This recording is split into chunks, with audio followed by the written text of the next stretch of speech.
Russia ದೇಶಕ್ಕೆ gasoline ಪೂರೈಸುತ್ತಿದೆ ಭಾರತ. ಇದು ಭಾರತ ನಾಯಕತ್ವದ ವಿಶ್ವರೂಪ ದರ್ಶನ.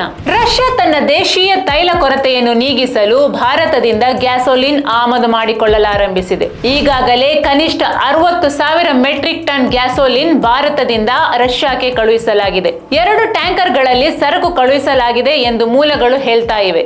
ರಷ್ಯಾ ಪ್ರತಿ ತಿಂಗಳು 4 ಲಕ್ಷ ಟನ್ ಗ್ಯಾಸೋಲಿನ್ ಆಮದು ಮಾಡಿಕೊಳ್ಳುವ ಯೋಜನೆಯನ್ನು ಹಾಕಿಕೊಂಡಿದೆ. ಉಕ್ರೇನ್ ದಾಳಿಯಿಂದ ಇಂಧನ ಕೊರತೆ ಎದುರಿಸುತ್ತಿರುವ ರಷ್ಯಾ ಭಾರತದಿಂದಲೇ ಗ್ಯಾಸೋಲಿನ್ ಆಮದು ಮಾಡಿಕೊಳ್ತಾ ಇರುವುದು ಸದ್ಯಕ್ಕೆ ಹೆಚ್ಚು ಚರ್ಚಿತ ವಿಷಯವಾಗಿ ಹೊರಹೊಮ್ಮಿದೆ. ರಷ್ಯಾದ ಇಂಧನ ಸೌಕರ್ಯದ ಮೇಲೆ ಉಕ್ರೇನ್ ಪದೇ ಪದೇ ಡ್ರೋನ್ ದಾಳಿ ನಡೆಸ್ತಾ ಇದೆ. ಇದರಿಂದ ರಷ್ಯಾ ದೇಶದಾದ್ಯಂತ ಇಂಧನ ಕೊರತೆ ಎದುರಾಗಿದೆ. ವಿಶ್ವದ ಅತಿ ದೊಡ್ಡ ಇಂಧನ ಉತ್ಪಾದಕರಲ್ಲಿ ಒಂದಾಗಿದ್ದ ದೇಶವೇ ಈಗ ಸಂಕಷ್ಟದ ಪರಿಸ್ಥಿತಿಯಲ್ಲಿದೆ. ರಷ್ಯಾದ 11 ಟೈಮ್ ಝೋನ್ಗಳಲ್ಲಿ ಇಂಧನ ಕೊರತೆ ತಲೆದೋರಿರುವ ಪರಿಣಾಮ ಭಾರತದಿಂದ ಗ್ಯಾಸೋಲಿನ್ ಪಡೆಯುವ ನಿರ್ಧಾರವನ್ನು ಅದು ಕೈಗೊಂಡಿದೆ. ಸದ್ಯಕ್ಕೆ ರಷ್ಯಾದಲ್ಲಿ ಪಡಿತರ ವ್ಯವಸ್ಥೆ, ಪೆಟ್ರೋಲ್ ಬಂಕ್ಗಳಲ್ಲಿ ಉದ್ದನೆಯ ಸರತು ಸಾಲುಗಳು ಕಂಡು ಬರ್ತಾ ಇದೆ. ಅಲ್ಲದೆ ಹಲವಾರು ಪ್ರದೇಶಗಳಲ್ಲಿ ದಾಖಲೆಯ ಪೆಟ್ರೋಲ್ ಬೆಲೆ ಏರಿಕೆ ವರದಿಯಾಗಿದೆ.